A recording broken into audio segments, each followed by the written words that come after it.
გამარჯობა, მე ვარ ეკა ხოფერია და აი დადგა ახალი შეხვედრების დრო და ადგილი. ჩვენ ვართ კასტორენ პოლუქსში, თბილისის ერთ-ერთ ძალიან ლამაზ და თანამედროვე სასტუმროში. ინტერვიუს ჩავწერთ რესტორანში 23 და ვიდრე წარვადგენთ ჩვენ არაჩვეულებრივ და განსაკუთრებულ სტუმარს, რა თქმა უნდა, მინდა გთხოვოთ, რომ გამოიწეროთ ჩვენი გადაცემა შეხვედრები ეკა ხოფერიასთან ერთად. მინდა მოგწეროთ თქვენი კითხვები, თქვენი მოსაზრებები, ყველაფერს ვკითხულობ და ასე ვსწავლობ ერთმანეთს მე და YouTube. ტონი გურამიც მოვიდა. უკვე წერდი წარდგენას ბატონო გურამ, თქვენ შესახებ მობრძანდით და თქვენ თავად უნდა მოისმენთ როგორ წარგადგენთ. ესე იგი ეს გახლავთ ბატონი გურამ ქარაზანაშვილი და მე ასე უნდა მეთქვა, რომ რობოტული ქირურგიის თაობაზე თუ გსმენიათ და თუ იცნობთ ამ ადამიანს, ეს გახლავთ გურამ ქარაზანაშვილი, რობოტული ქირურგიის დამფუძნებელი და სულის ჩამდგმელი საქართველოსა და ამიერკავკასიაში. ეგრეა? მე მგონი ესეა. ნამდვილად ასეა. აი ამ ადამიანთან ჩავწერთ ინტერვიუს სულ რამდენიმე წამში.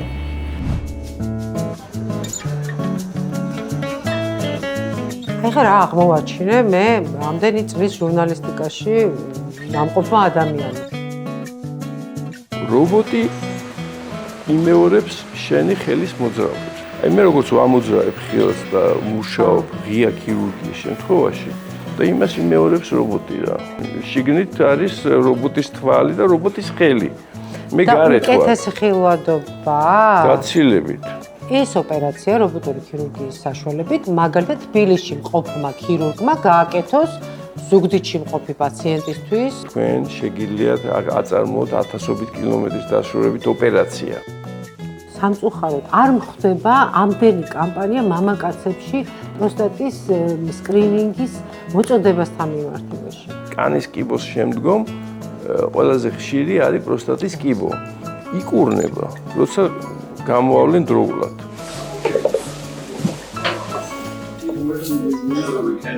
შრომის მოყვარეობა? აი პასუხისმგებლობა.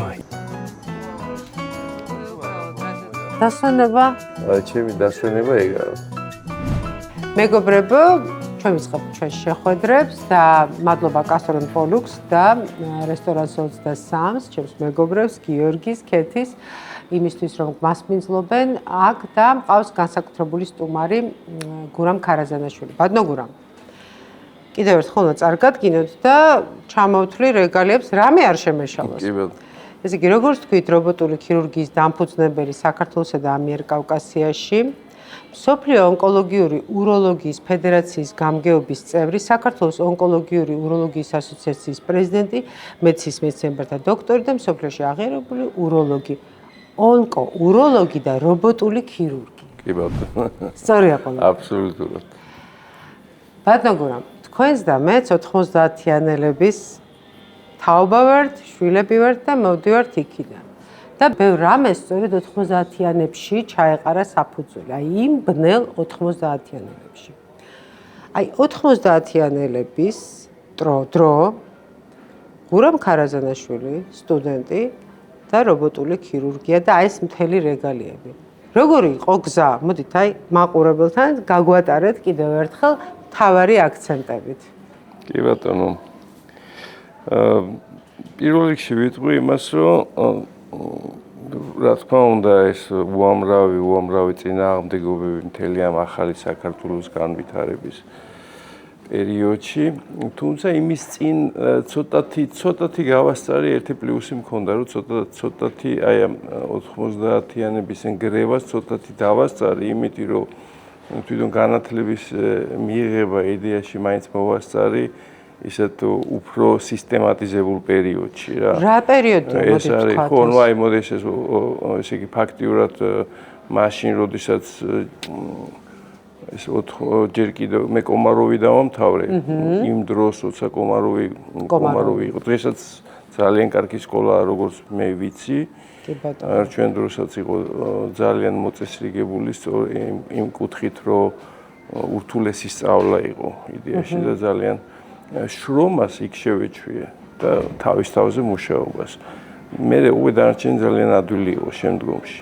მე ეს უნივერსიტეტი სამედიცინო აი ზუსტად 90-იანების წინ 87-ში დავამთავრე მე და ეს სტუდენტობის პერიოდიც ესეთი განვლე ძალიან კარგად იმ კუთხით, რომ იქაც მოწესრიგებული იყო ჯერის პერიოდი, ანუ მინდა ვთქვა, რომ იქაც სახელობითი სტიპენდია მქონდა, სადაც ნიშნავს იმას, რომ იდეაში ყველა საგანი უმაღლესი შეფასებით მქონდა დახურული და გარდა ამისა იმას ნიშნავს ეს, რომ იქ სამეცნიერო მუშაობაც იყო დაწყებული უკვე, რომ დავამთავრე ინსტიტუტი, 7 პუბლიკაცია მქონდა უკვე სამეცნიერო. აი სანამ ეს არეულობა დაიწყებოდა, მოგეხსენებათ ეს მაინც საბჭოთა დრო არის. და იმ საბჭოთა დროს ეხა ყველაზე მაღალი წერტილი ეს იყო მოსკოვი იყო. ეს არ იყო ნიუ-იორკი, წარმოუდგენელი იყო.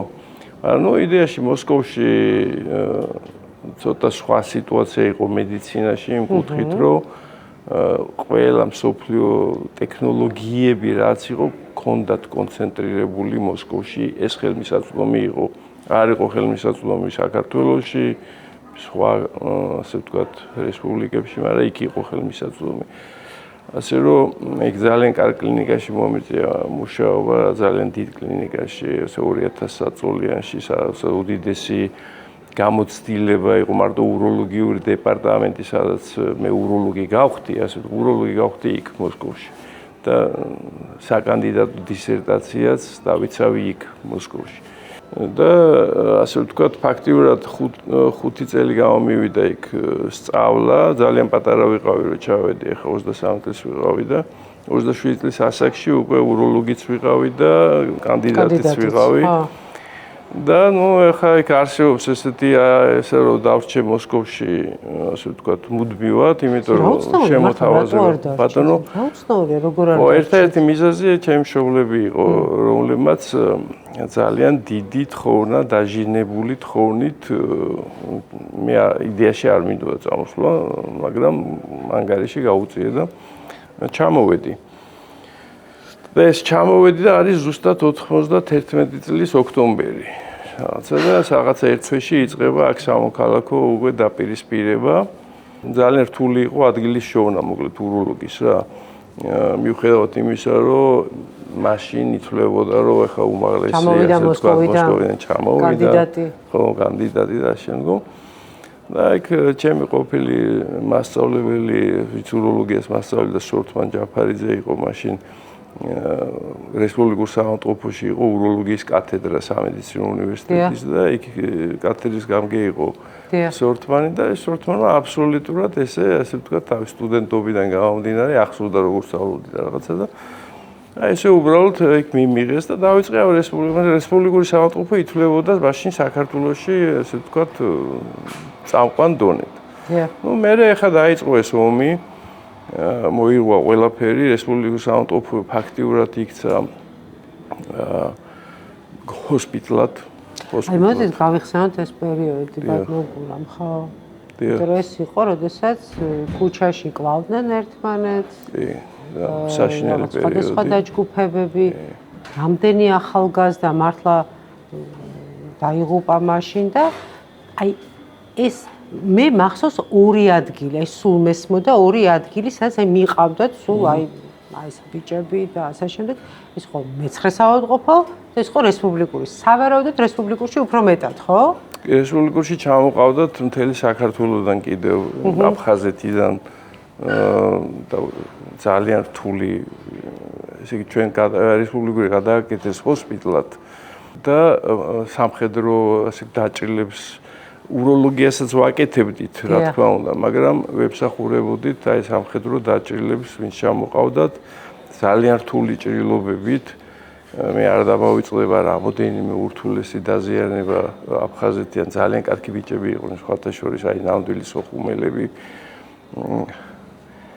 ეს აი სოხუმის დაცემის პერიოდში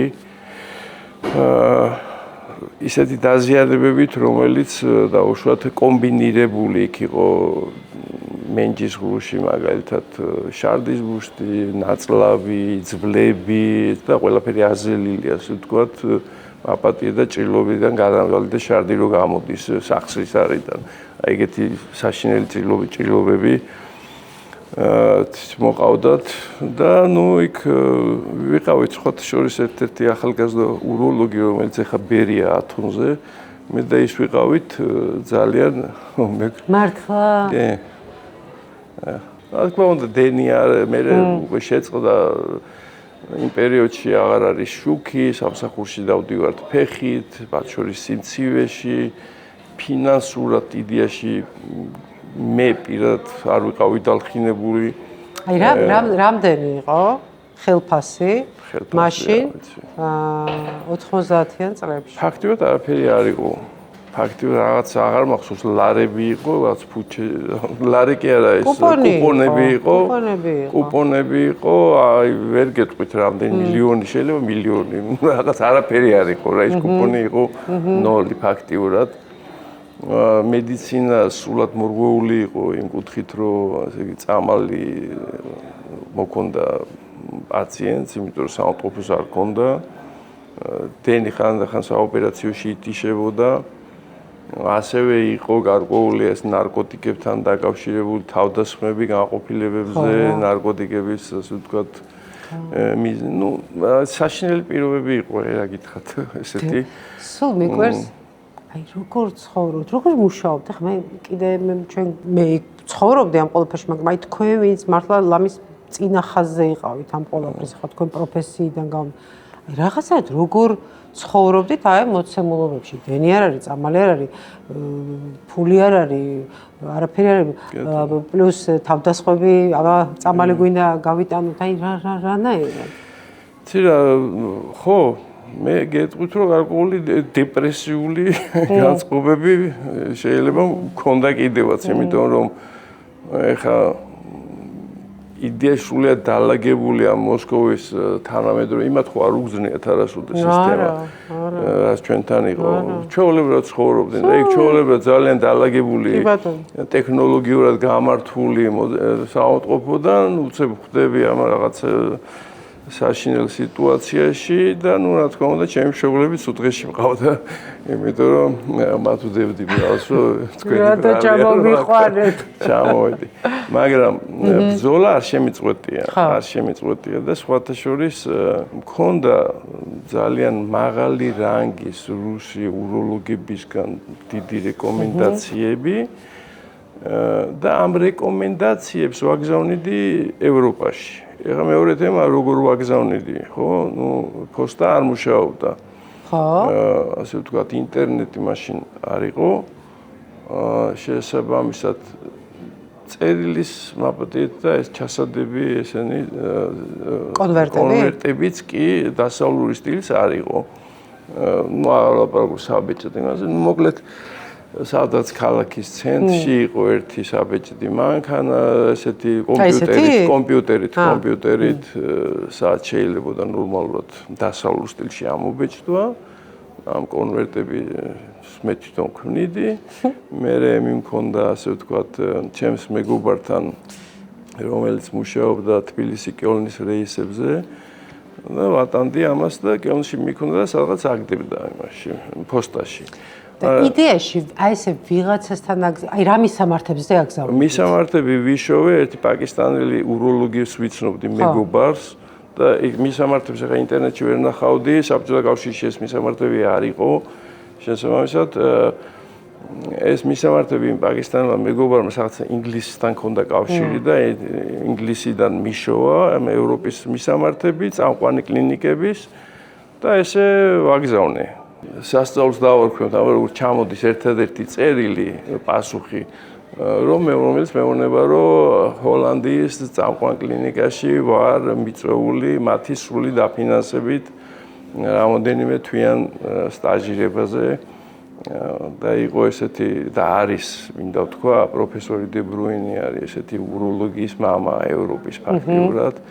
ეხლა ასაკშია უკვე, მაგრამ მაშინ იყო თავის ზენიტში, მაშინ იყო ის ევროპის უროლოგთა ასოციაცია ფაქტიურად მან შექმნა და დააფუძნა. და ესეთი ადამიანი მიიღო უბრალოდ ახალგაზრდისაგან წერილი, სადღაც შორეული საქართველოდან და მან სრულიად ესეთ უანგაროდ გადაწყვიტა რომ დაეფინანსებინა ჩემი ასე ვთქვათ კლინიკური სტაჟირება მაშინ რა ქვია ქალაქ ნაიმეგენში ეს იყო პირველი გასვლა ეს იყო 95 წელი 95 წელი ეს იყო პირველი გარღვევა ასე ვთქვათ იმ ვითარებიდან რაც იყო საქართველოში. მე სხვადასხვა ფონდები უკვე აეწყო ისე რომ მივიღე სხვადასხვა ფონდების დაფინანსებები ჩემი კლინიკური და სამეცნიერო მუშაობებისთვის, რომელმაც წლები გასტანა. ეს რა თქმა უნდა, ქონდა ესეთი წასვლა-წამოსვლის სახე ამას, საქართველოსთან კავშირს არ წყვეტდი. მაგრამ ეს წასვლები იყო ხანდახან რამოდენიმე თვიანი ან რამოდენიმე წლიანი. მართლა? მაგალითად სიტყვაზე ბონის უნივერსიტეტში გერმანიაში ჰუმბოლტის ფონდის დაფინანსებით სტიპენდია მქონდა. სხვადასხვა ჰუმბოლტის ფონდის სტიპენდია, ეს არის ძალიან ცნობილი ჰუმბოლტის ფონდი გერმანიაში არის ძალიან დიდი ცნობილი სამეცნიერო ფონდი. რომელიც სოფლიოს წამყვან მეცნიერებს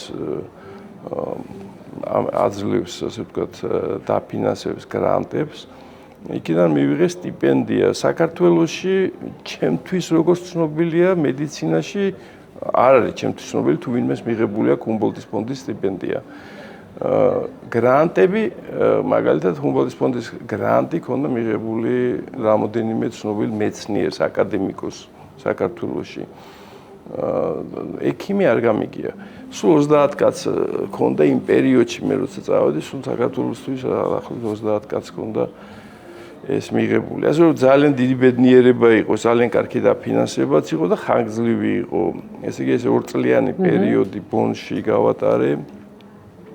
ბონის საუნივერსიტეტო კლინიკაში უროლოგიურ დეპარტამენტში, სადაც მყავდა ძალიან საოცარი ადამიანი, მენტორი, პროფესორი შტეფან მიულერი, რომელიც დღესაც ჩემი ძალიან ახლო მეგობარი არის. იმ პერიოდში გერმანული ჩავაბარე, ასე ვთქვათ, იმ დონეზე, რომელიც ვისწავლე რამოდენიმე თვეში, იმ დონეზე, რომ გამოცდა ჩამებარებინა, რაც ლიცენზიის ასაღებად იყო საჭირო. და იქ ავიღე მაშინ გერმანიაში პრაქტიკული მუშაობის ლიცენზია. ეს მართალია იყო დროებითი ლიცენზია, მაგრამ იყო როგორ იცით? მაგრამ ეს იყო ლიცენზია. 1 წლიანი ლიცენზია იყო, რომელსაც აგრძელებდი წელიწადში ერთხელ და 4 წელი თუ აგრძელებ, მერე გადადის მუდმივ ლიცენზიაში. აი ესეთ ტიპის ლიცენზია ავიღე გერმანიაში და იქაც დადგა საკითხი დავრჩე სამუშაოდ იქა თუ არა. ძალიან კარგი ურთიერთობა მქონდა, როგორც გითხარით. მუშაობდი თავქუთ მოგლეჯილი 24 საათი და გერმანელებს ეს და ყველაზეც აბსოლუტურად მეც, გაცილებით მეც. რატო? იმიტომ რომ ჯერ ესეთი მიყვარს და მეორეც ერთი თუ გინდა რომ რაღაცას მიაღწიო, უნდა ყოველთვის ბევრი იმუშაო. ესე იყო. საოპერაციო და არ გამოვდიოდი ფაქტიურად. ანუ სხვას რომ არ უნდოდა საოპერაციის შესვლა, მე მინდოდა და მე მივდიოდი. ყველგან რომ ოღონდ შესულიყავით? ოღონდ საოპერაციაში ყოფილიყავი. მაშინ უკვე სხვათა შორის ჩემი სურვილი თქვი, უკვე არ დავრჩი ჩემი სურვილი და. და რატო? აი ერთ-ერთი მიზეზი გეტყვით რაც იყო მაშინ რომ სწორედ ეს თემა იყო რომ ჩემი მეგობარი არის ზაზა გუკაია, არ ვიცი იცით თუ არა, ეს ცნობილი მეცნიერი არის, ნეირომეცნიერია შვედეთში. ის არის ალბათ 30 თუ 40 წელია იქ არის თავის ძმასთან ერთად ღეროვანი უჯრედების ლაბორატორიაში. ნუ მოკლედ ძალიან ცნობილი მეცნიერია და ხო და ეს ზაზა იყო ჩამოსული ბონში რაღაც სამეცნიერო კონფერენციაზე, მოხსენებაზე და ნუ შევხვდით იქ რაღაც ვისადილეთ რესტორანში და ეხლა ესეთი პერიოდია რომ უნდა გადავწყვიტო და ეს ზაზა იქ არის უკვე შვედეთშია ვიცი ერთი იმ პერიოდისთვის 2000 წელი მის ძმასთან ერთად ორივე ოჯახები, ორივე შვილები, საოცარი სახკარი, სამუშაო, ლაბორატორია, ყველაფერი აწყობილი და ვეკითხები ზაზა თქვა შენ რას ფიქრობ რომ დაუშვათ აი, აზრი მაინტერესებდა, ხო და მაშინ მითხრა ზაზამ, რომ მეო რომ მქონდესო ჩემი საქმისო საქართველოში კეთების საშუალება, აი მეცნიერების რა. მეო დავბრუნდებოდიო. და ეხლა ჩემთვის ნიშანდობლივი იყო, იმიტომ რომ ესეთი ბრძოლა მიდიოდა ჩემში სწორედ, რომ დავბრუნდე საქართველოში, სადაც ვიცი, რომ შეიძლება საქართველოს ჭირდებოდეს, ასე ვთქვათ, ჩემი შესაძლებლობები და იქ განვავითარო ეს ყველაფერი. თუ დავუშვათ დავრჩე გერმანიაში, სადაც კი ვიქნები კარგი ექიმი, აუცილებლად, მაგრამ ეხლა გერმანიაში უამრავი კარგი ექიმი ყავს დავუშვათ რა. კი ბატონო. და ესეთი ბრძოლა იყო და ამიტომ ეს ზაზას სიტყვები ჩემთვის რაღაცა გადაწყვეტა რა, ეხლა ჩემში ეს ბრძოლაში არგუმენტი იყო, რომ ეხლა ვიფიქრე, რომ ალბათ თუ ეს ადამიანი, რომელიც სულად დაფუძნებულია უკვე თავის ოჯახებთან ერთად და მაინც რაღაცა ნოსტალგიასავით აქ რომ უნდა რომ იქ იყოს. მე მქონდა ეს ნოსტალგია და მიუხედავად იმისა, რომ ქვეყანა რთულია საქართველოს, ძალიან რთული ქვეყანა არის და ბევრი ენერგია გჭირდება. მაინც ესეთი ისა გაქვს, რა ქვია, რაღაც იცი რომ შენი ქვეყანა და უფრო იდეოლოგიურად გინდა რომ იქ გააკეთო რაღაცა და მეტი мотиваცია გაქვს რა. მე მქონდა ბედნიერება რომ მსოფლიოს წამყვან უროლოგებთან ერთად მე მუშაობ, როგორც არის აბრაჰამსონი, როგორც არის შტეფან მიულერი და როგორც არის ფრანს დე ბრუინი, ანუ ესენი არიან ლეგენდები ნამდვილად უროლოგიაში. ბატონო გურამ, რობოტულ ქირურგიასთან მინდა რომ მიმიყვანოთ და პირველად როდის გქონდათ შეხება და პირველად როდის დაინახეთ და როდის გაიგეთ ამ რობოტული ქირურგიის შესახებ? პირველად რობოტული ქირურგიის შესახებ გავიგე 2003 წელს. 2003 წელს ეს არ მithქოს წეგან, მე ვიყავი ასევე ამერიკის და ევროპის უროლოგთა ასოციაციების აკადემიური გაცვლის პროგრამის მონაწილე და მქონდა ევროპიდან წარიგზავნა 4 ამორჩეული უროლოგი ამერიკაში, იმისთვის რომ ამერიკაში ცნობილ კლინიკებში უროლოგიურ დეპარტამენტებს გავცნობოდით. ანუ იქ ვიყავით მაშინ ჩვენ მეიოს კლინიკაში, ვანდერბილტის უნივერსიტეტში, ჩიკაგოს უნივერსიტეტში და სადაც ეს რობოტები უკვე იდგა. ეს ამერიკაში, ეს ახალი დაწყებული იყო იქაც ეს რობოტული ქირურგია. მაგრამ პირველად იქ ვნახე. ნუ მე რა თქმა უნდა გერმანიაში მუშაობის დროს მქონდა ინტენსიური უკვე შეხებები. მე სპეციალურად გავემგზავრე ამერიკაში, კიდევ არის ძალიან ცნობილი უროლოგი ვიპულ პატელი, რომელსაც ყველაზე მეტი რობოტული ოპერაცია აქვს მსოფლიოში გაკეთებული, სადაც 20,000 ოპერაცია გაკეთებული რობოტული. ვიპულ პატელს და მასთან ვიყავი, ასე ვთქვათ, მისი გამოცდილების შესასწავლად. თქვენ გაგიჩნდათ იდეა, რომ რაც ხდება მსოფლიოს წამყვან კლინიკებში უროლოგიის მიმართულებით რობოტული ქირურგია, მოდი დავნერგოთ ეს საქართველოში. და იდეაში ჩემი ყველა უკან დაბრუნების ერთადერთი მიზანი ეგ იყო, რომ აქ იმ ადგილზე სადაც მე ვიქნებოდი, მქონოდა ყველაფერი ის შესაძლებლობები და ის საშუალებები, რაც იყო მსოფლიოში. მაგრამ ეს სადი და პარალელურად ეს უნდა გესწავლათ, ხო? პარალელურად, რა თქმა უნდა, უნდა მესწავლა და ეს პერიოდები, რაც მე დავდიოდი ამ გერმანიაში, შვედეთში და ეს პერიოდი სწორედ მაგას მოხმარდა, რომ ესენი მე მესწავლა როგორც რობოტული, ასევე ენდოსკოპური, ლაპარასკოპული და ასე შემდეგ ყველანაირი მიდგომები.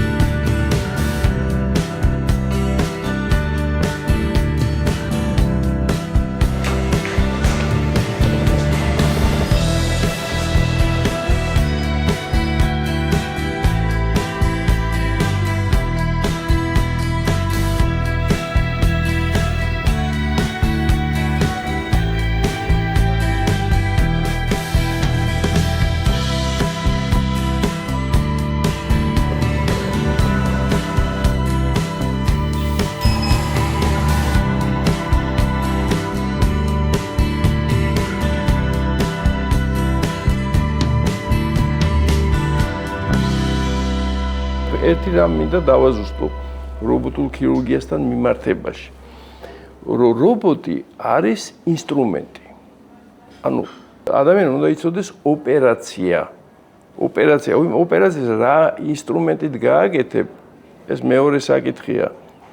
ოპერაცია შეიძლება გააკეთოს სკალპელით, ლაპარასკოპით და რობოტით. ანუ თავარი აქ არის, რომ ოპერაცია უნდა იცოდე.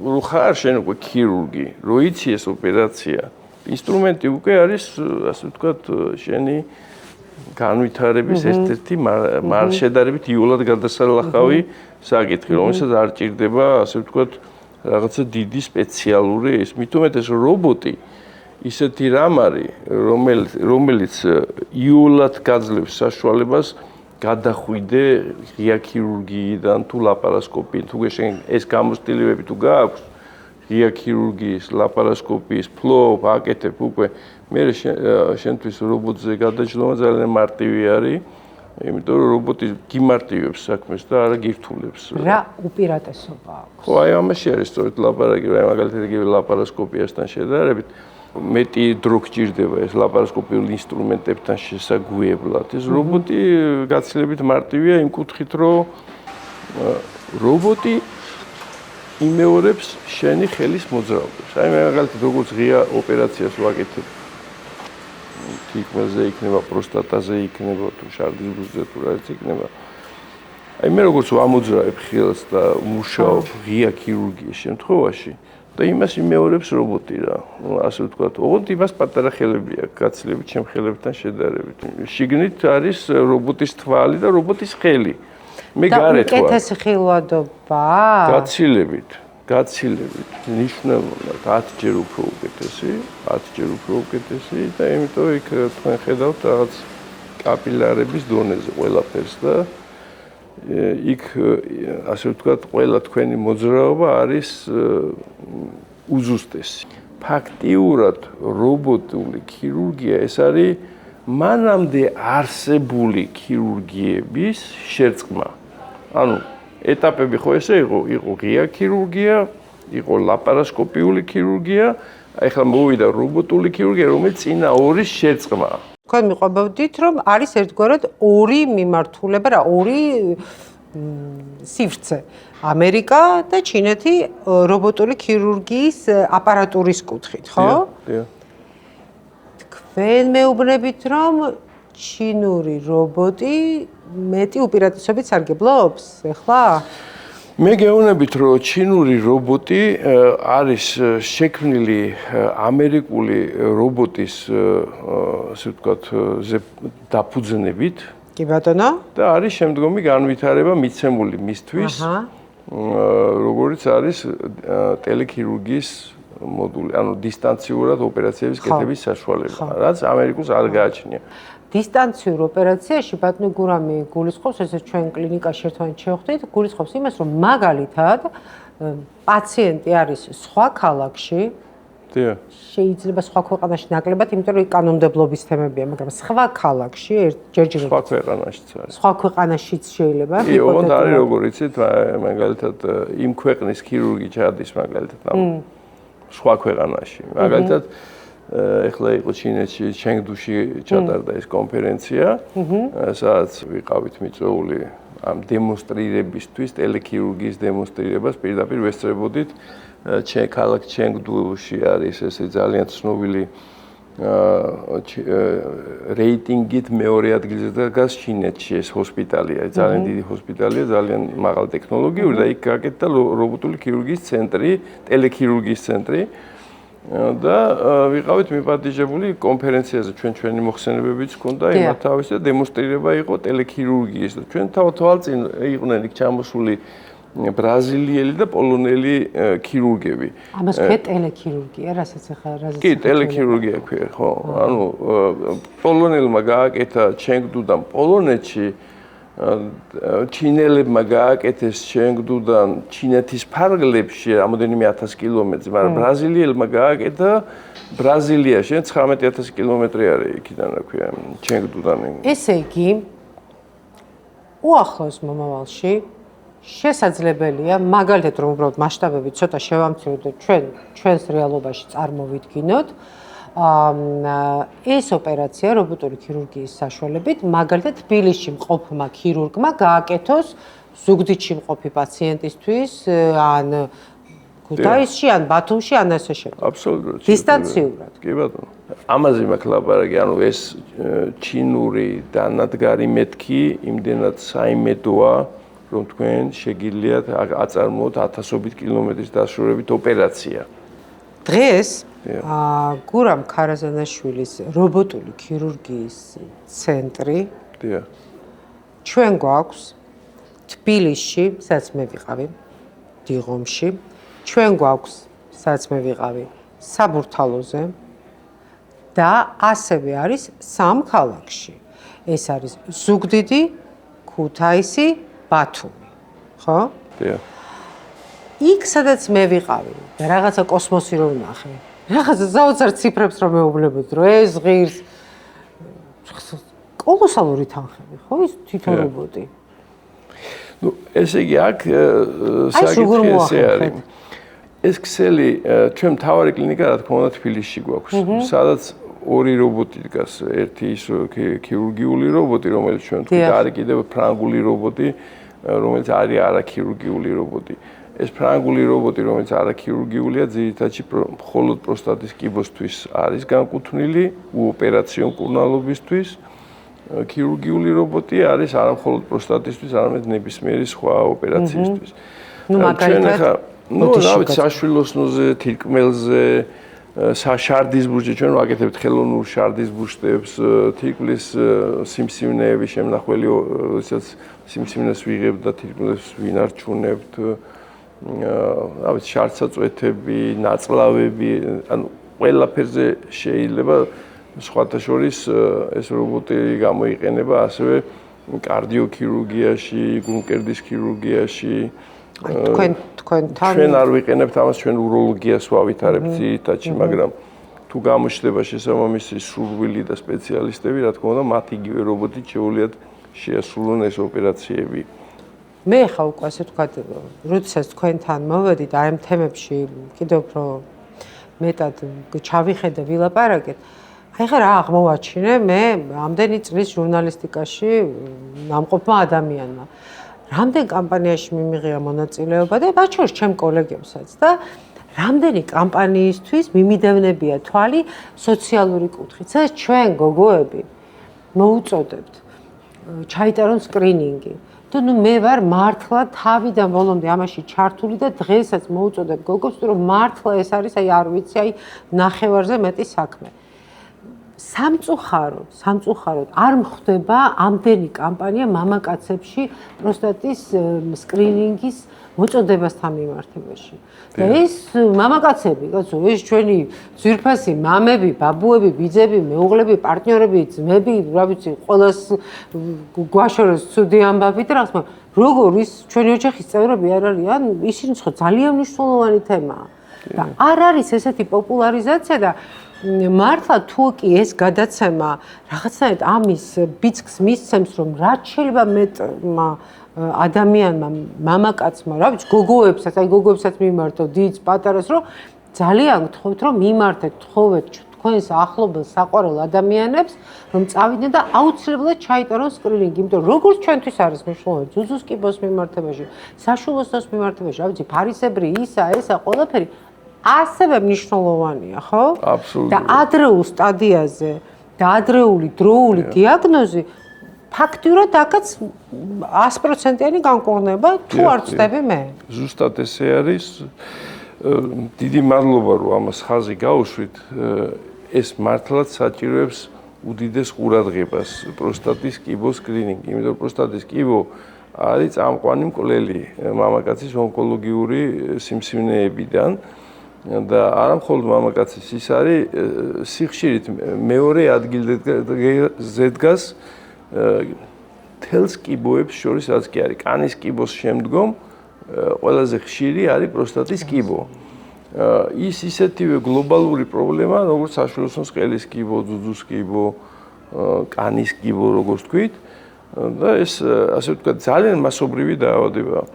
და თქვენ როგორც ბრძანეთ და აბსოლუტურად სწორია, ყველა უნდა იცოდეს ერთი რამ, რომ იკურნება, როცა გამოავლენ დროულად. 50 წლის მერე ჩვეულებრივ თავაზობთ სკრინინგის გავლას. 45 წლის მერე თავაზობთ იმ შემთხვევაში თუ ოჯახური ისტორია აქვს.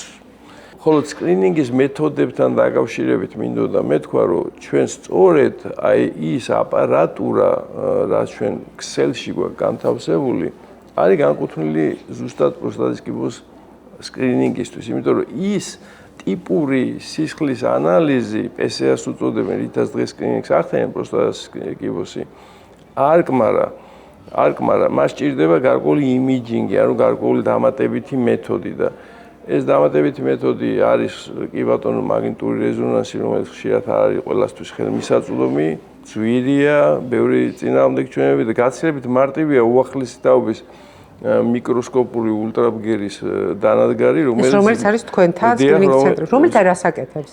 აი მაგნიტური რეზონანსის მსგავსად, ზუსტად ანალოგიურად, გაცილებით სწრაფად და იაფად ავლენს ამ პროსტატის კიბოს. და უფრო ხელმისაწვდომია და უფრო სწრაფად განხორციელებადია და ასე ვთქვათ, ეს აიაფებს კიდევაც სკრინინგს მნიშვნელოვნად, რაც ასევე სამწუხაროდ ეს დღეისათვის არ ფინანსდება და მნიშვნელოვანია. როგორ არის დაფინანსება სამწუხაროდ? დაფინანსება, ფინანსდება სისხლის ანალიზი მაგალითად, რომელიც არ კმარა მხოლოდ სისხლის ანალიზის მერე მოდის დაუშვათ ან მიკროულტრაბგერა, ან მაგნიტური რეზონანსი, ორი ვარიანტია დღეს სისხლის ანალიზის მერე. მაგრამ მაგნიტური რეზონანსი ცოტა უფრო ძვირია, 2-3 უფრო ძვირია, უფრო რაღაც წინააღმდეგჩვენები. ამიტომ მასობრივი გამოყენებისთვის მიკროულტრაბგერა ძალიან ხელმისაწვდომია. უბრალოდ ამ აპარატს ის აქვს, რომ შეიძლება ბევრი კლინიკა არ ახდენდეს ინვესტირებას ამ აპარატში, იქიდან გამომდინარე, რომ ეს აპარატი მიკროულტრაბგერის არის მარტო პროსტატისთვის არის. და ძვირი არის. ამიტომ შესაძლო არის, მაგრამ ჩვენ რადგანაც კიდევ ხვალ მთელი ჯაჭვი გაგვაჩნია იმისთვის, რომ მამაკაცებს დროულად გამოუვლინოთ და დავეხმაროთ, ჩვენ გადავწყვიტეთ, რომ ამაში ინვესტიცია გავიკეთებინა და იმ რეგიონებშიც კი, სადაც არ არის ხელმისაწვდომი, ეს ხელმისაწვდომი გამختارიყო. შესაბამისად, დღეისათვის მე ვთვლი, რომ აი ჩვენმა კლინიკამ და მე პირადად ჩემი მიზანი ამ კუთხით მიღწეულია, რომ პროსტატის კიბოს ადრეული დიაგნოსტიკის და მისი მკურნალობის კუთხით, რობოტული ტექნოლოგიებით მკურნალობის კუთხით, მინდა ვთქვა, რომ ჩვენ ვართ მსოფლიოში ერთ-ერთ ძალიან წამყვან დონეზე. Okay, let's go.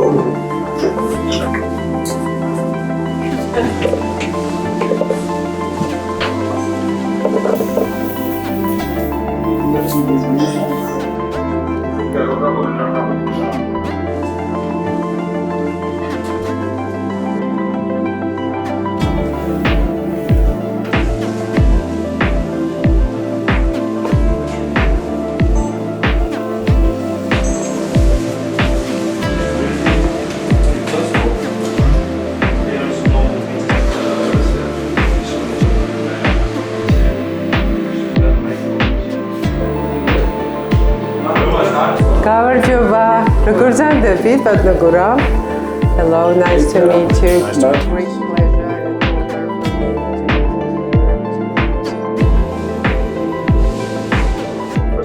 პირველ რიგში ძალიან მიხარია აქ ყოფნა. უნდა ვთქვა, რომ დიდი ინტერესით ველოდები იმ ტექნიკური თავისებურებებისა და განსხვავებული მიდგომების გაცნობას, რომლებიც აქ დამხდება.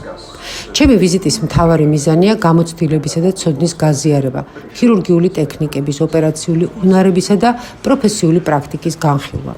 იმედი მაქვს, ეს შეხვედრა ორივე მხარისთვის ძალიან სასარგებლო იქნება და დარწმუნებული ვარ, რომ ასეც მოხდება. გუშინ დღის მეორე ნახევარში ჩამოვედი, ამიტომ ქვეყნის უკეთ გაცნობა ჯერ ვერ მოვასწარი. თუმცა ის რაც ვნახე, ძალიან მომეწონა.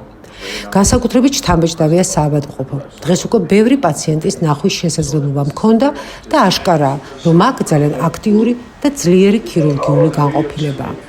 ასევე ჩემთვის განსაკუთრებულად საინტერესოა რობოტული ქირურგიის სხვადასხვა სისტემის გაცნობა.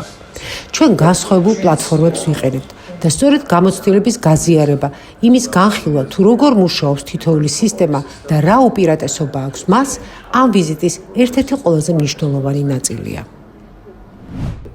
თუ პაციენტი მოდის გურამ ქარაზანაშვილთან, ის უეჭველი მოდის რობოტული ქირურგიისთვის? არ არის ხა მხოლოდ ეს გურამ ქარაზანაშვილთან იდეაში თუ მოდის რაღაც თავისი პრობლემის გადასაჭრელად პირველ რიგში. და თქვენ როგორ ეუბნებით რობოტული ქირურგია, ხა რაღაც ის ადამიანურად რომ მომიყვა, მოვიდა პაციენტი და არ მიდაბად ნოგურამ რობოტული. რაღაცა არის ესეთი კითხვები, რომ არ ვენდობიან რაღაც. არა, ამ დობის თემა არ არის, თუ დგას ერთ-ერთი ფინანსური საკითხია ხოლმე, იმიტომ რომ რობოტული ქირურგია ძვირია და არ ფინანსდება სახელმწიფოს მიერ. მიუხედავად იმისა, რომ ჩვენ მაგალითად რობოტული ქირურგიის ფასი თურქეთთან შედარებით 4-ჯერ დაბალი გვაქვს და ზოგჯერ 9-ჯერ დაბალი. შეგვიძლია ვთქვათ რა ღირს? თანხმობრივად შეიძლება თქვა იგივე პროსტატის ოპერაცია მაგალითად თუ თურქეთში ღირს რაღაცა 30,000 евро, ჩვენთან ეს არის დაახლოებით $8,000 ფარგლებში, დაახლოებით. შეიძლება შარდისბურსტის ხელოვნური შარდისბურსტის ოპერაცია მე ვნახე იქ იყო სადაც $90,000-მდე იყო თურქეთში და ჩვენთან ეს არის დაახლოებით 10,000. ასე რომ რეალურად განსხვავება ძალიან დიდია ფასში. აი რა ხდება ახალი თაობის მიმართულებით? ესე იგი, ჩემი პრინციპი არის ხალოტონო ეკა შემდეგი, რადგანაც მე პირადად ჩემს ცხოვრებაში შემოხვედრია ძალიან მაღალი რანგის ადამიანები, რომელთაც სრულიად უანგაროდ ჩემთვის დაუთმიათ ასპარეზი და გაუხსნიათ გზა. მეც ვცდილობ იგივე გზას გავატარო. მე არანაირი ბარიერი არ გამაჩნია ახალგაზრდის მიღებაზე კლინიკაში. არანაირი ბარიერი საერთოდ. არც მინდა არც ნაცნობი მჭირდება ამისთვის. არც აი ქუჩიდან რომ მოვიდეს შეიძლება აი რა არის იმისთვის საჭირო რომ მე ვიმუშაო თქვენთან ექიმმა. თქვენი მონდომება ამისთვის პირველ რიგში საჭირო პასუხისგებლობის შეგრძნება. რას ნიშნავს პასუხისგებლობის შეგრძნება არის ყველაფრის მთქმელი. თუ თქვენ გაგაჩნიათ პასუხისგებლობა, მაშინ თქვენ მუშაობთ თქვენს თავზე, კითხულობთ წიგნს, აანალიზებთ ყველა ოპერაციას, ხართ შრომის მოყვარე, პაციენტისადმი გაგაჩნიათ პასუხისგებლობის შეგრძნება. აი პასუხისგებლობის შეგრძნება თუ გაქვთ, მეტი მე არაფერი არ მჭირდება, დანარჩენი ყველაფერი გადალახვადი არის. არ შეგეშინდებათ არც შრომა, არც კითხვა, რაც არიცით, იმას ისწავლით. მე იმიტომ ვარ იქ, რომ თუ არიცით რამე, უნდა გასწავლოთ. კი ბატონო, ოღონდ უნდა თქვენში დავინახო პასუხისგებლობის შეგრძნება. თავი თვისება, რომელიც უნდა გქონდეს ყველა ექიმს. აი ეს არის ჩემი აზრი. შრომის მოყვარეობა? აი პასუხისგებლობა. იმიტომ რომ პასუხისგებლობა არის შრომის მოყვარეობის საწინდარი. ანუ თუ მაგალითად ახალგაზრდა ექიმი თუ ძველი გაზრდა ექიმი არ აქვს მნიშვნელობა. ხედავს რომ პასუხისგებლობა გააჩნია პაციენტისადმი, რომ ის უნდა იყოს ვიღაცის წინაშე, ასე ვთქვათ, პირნათელი და ის მაშინ შრომის მოყვარეც იქნება, იმიტომ რომ ის ეცდება თავისთავად განავითაროს. წაიკითხოს, 24 საათი იმუშაოს, ის ნაკლები რაც აქვს აღმოფხვრას, თუ ის ფიქრობს, რომ მე მინდა რომ ეს კაცი მოვარჩინო და მე მინდა რომ ვიყო კარგი პროფესიონალი, იმიტომ რომ ეს ადამიანი მოვარჩინო, გამაჩნია პასუხისგებლობის შეგრძნება. მაშინ შრომის მოყვარეობაც მაქვს და მაშინ მონდომებაც მაქვს. ამიტომ ჩემი აზრით პირველ რიგში არის პასუხისგებლობის შეგრძნება და სხვათა შორის ჩვენმა გარდაცვლილმა პატრიარქმა ის გერმანიაში იყო წასული და ერთხელ ვახლდი ის რაღაცა ამ გულის მდგომარეობასთან დაკავშირებით და იქ იყო საუბარი რომ დაუშვათ შეიძლება ამ გულის ჩარევებს გარკვეული გართულებები მოხვეს. მე მიღებულია ხოლმე რომ წინასწარ გაგაცნოს გართულებების ნუსხა, სადაც ძალიან ცუდი გართულებები წერია ხოლმე. ეხლა არ არსებობს არც ერთი ჩარევა რისკის გარეშე და იქ არის ლეტალობის გარკვეული რისკიც აქვს ამას, ინსულტის რისკი რაღაცები და უწმინდეს ეხლა იქ მიდიოდა ამაზე საუბარი გააცნეს მას გერმანელმა ექიმმა და იქ თქვა მე ვკითხე უწმინდეს აი გაიცანით თქვა ყველა იმას თქვა მეო წამსო გერმანელი ექიმების პასუხისგებლობის შეგრძნებისო ანუ მას არ უთქვამს რომ ცოდნა არ უთქვამს გამოცდილება ან რაღაცა შრომის უნარი ეს ყველაფერი მოსდევს პასუხისგებლობას ჩემი აზრით და ვეთანხმები მას სრულიად პასუხისმგებლობა არის მთავარი.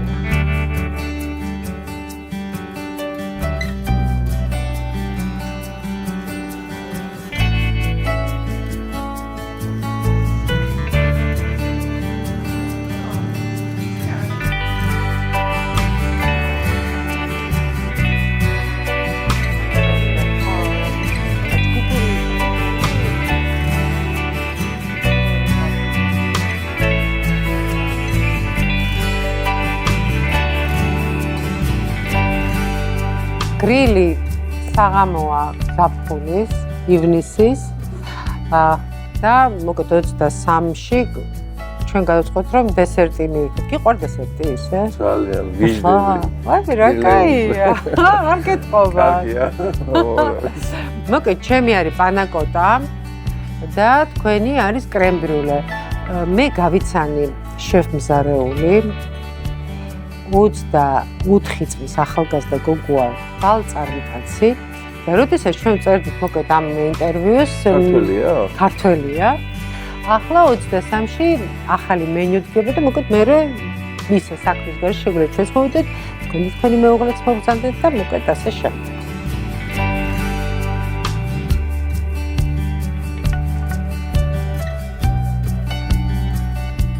ხართ 24/7-ზე, ხო? მუშაობის ადამიანი. ზუსტად ეგრეა. დასვენება? აი, ჩემი დასვენება ეგაა. რანაირად? აი ეს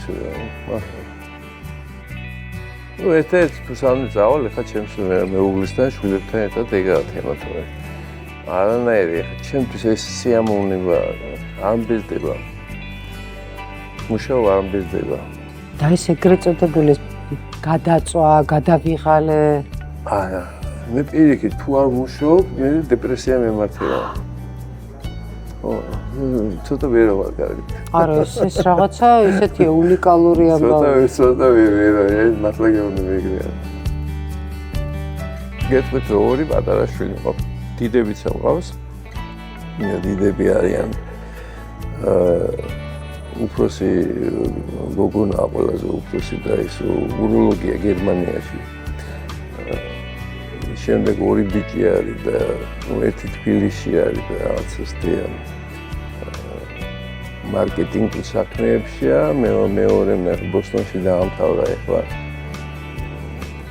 ბაკალავრი გახდა და ხა მაგისტრატურაში შედის, ძალიან გარჩენებულად და მე მყავს ორი პატარა შვილი, 3 წლის და 7 წლის. ხო და ის კი რამდენი წლის ხანდა გურა? საიდუმლოა 62-ის გავხდი გუშინ წინ. კარგი, გილოცავთ.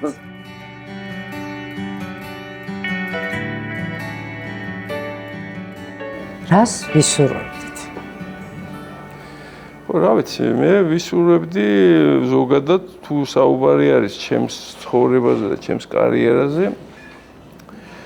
ერთადერთ ვისურვებდი, რომ ის რაც შემიძლია და რაც მართლა ასე ვთქვათ, ნუ ჩავმართვეთ ამ პარტავნებაში, რაც მართლა კარგად ვიცი, იმის კეთების საშუალება მქონდეს კიდევ რაღაცა რამოდესაც ღმერთი ინებებს, აი იმდენი ხანი. ამას ვისურვებდი. არ მინდა უსარგებლოდ, არ მინდა რომ უსარგებლობას ვერ ვიტან. უსარგებლოდ არ მინდა ვიყო. დიდი მადლობა, მე გისურვებთ ამ სურვილის, რა თქმა უნდა, ასრულებას, თქვენ და თქვენს პაციენტებს, ჯანმრთელობას და დიდი მადლობა ბატონო გურამ ამ საინტერესო საუბრისთვის. გურამ ქარაზანაშვილი, რობოტული ქირურგიის ფუძემდებელი საქართველოსა და ამიერკავკასიაში იყო შეხვედრების სტუმარი. დიდი მადლობა მეგობრებო, გამოიწერეთ ჩვენი არხი. მომავალ შეხვედრამდე.